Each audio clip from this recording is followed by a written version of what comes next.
ఈరోజు దేశమంతా విజయ్ దివస్ జరుపుకుంటోంది. 1971 డిసెంబర్ 16న భారత సైన్యం పాకిస్తాన్ను మట్టి కర్పించి నాడు తూర్పు పాకిస్తాన్గా ఉన్న బంగ్లాదేశ్కు విముక్తి కలిగించింది.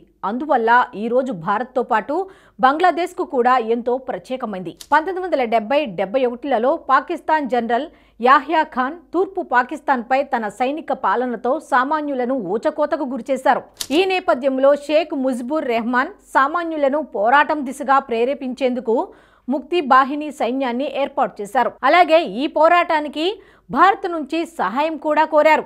నాటి భారత ప్రధాని ఇందిరాగాంధీ తూర్పు పాకిస్తాన్ ప్రజలను పాక్ అరాచకాల నుంచి రక్షించేందుకు భారత సైన్యాన్ని పాక్తో యుద్ధానికి అనుమతించారు.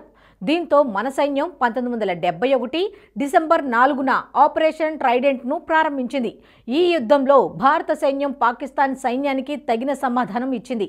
ఈ యుద్ధంలో భారత సైన్యం Pakistan army commander general Amir Abdullah Khan నియాజీని లొంగిపోయేలా ఒత్తిడి చేయడంతో మరో మార్గం లేక అతను అందుకు తలొగ్గాడు. ఈ యుద్ధ కాలంలో 93,000 మంది పాకిస్తానీ సైనికులు లొంగిపోయారు. దీనిని రెండవ ప్రపంచ యుద్ధం తర్వాత అతి పెద్ద సైనిక లొంగుబాటుగా చెబుతారు.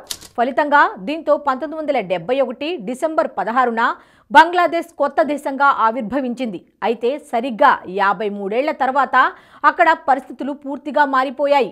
నాడు సహకరించిన భారతదేశానికే వ్యతిరేకంగా అక్కడి ప్రభుత్వం వ్యవహరిస్తోంది.